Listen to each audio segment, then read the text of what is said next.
বন্ধুরা, সকলকে নতুন একটি ব্লগে আবারও স্বাগত জানাই।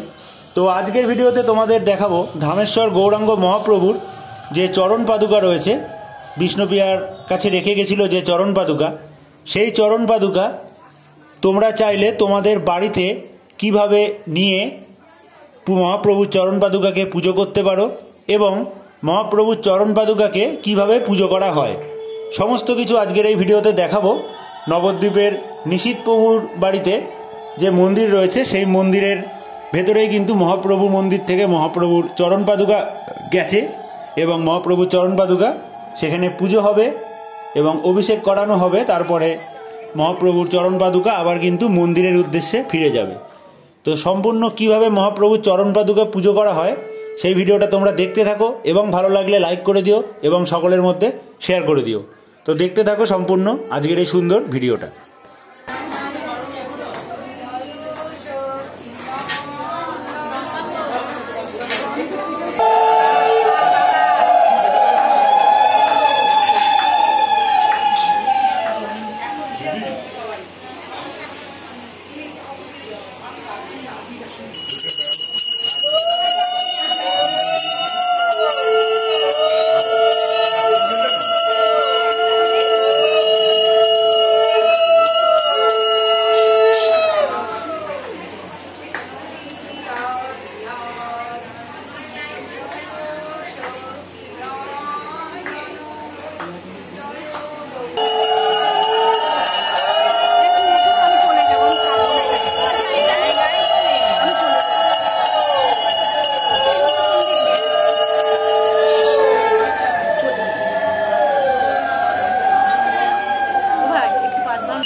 এবং মহাপ্রভুর চরণ পাদুকাকে যেহেতু স্নান করানো সম্ভব নয়, সেই জন্য চরণ পাদুকাকে কিন্তু স্পর্শ করে নিচে নারায়ণশিলার উপরে সেই স্নানগুলো করানো হচ্ছে এবং মহাপ্রভুর চরণ পাদুকার পুজো করানো হচ্ছে, দেখতে পাচ্ছ।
এবং মহাপ্রভুর চরণ পাদুকা পুজোর উদ্দেশ্যে মহাপ্রভুকে যে বিভিন্ন ভোগ নিবেদন করা হয়েছে এবং কেক নিবেদন করা হয়েছে, সমস্ত কিছু কিন্তু দেখতে পাচ্ছ পাশেই রয়েছে।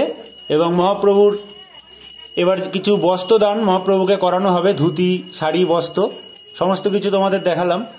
এবং মহাপ্রভুর চরণ পাদুকার যে আরতি, সেই আরতিও আর কিছুক্ষণের মধ্যে হবে, তোমরা দেখতে থাকো সম্পূর্ণ ভিডিওটা।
নবদ্বীপের শিবের গাজন, শিবের বিয়ে, এরকম বিভিন্ন ভিডিও আসতে চলেছে, তার জন্য চ্যানেলটাকে সাবস্ক্রাইব করে রাখো।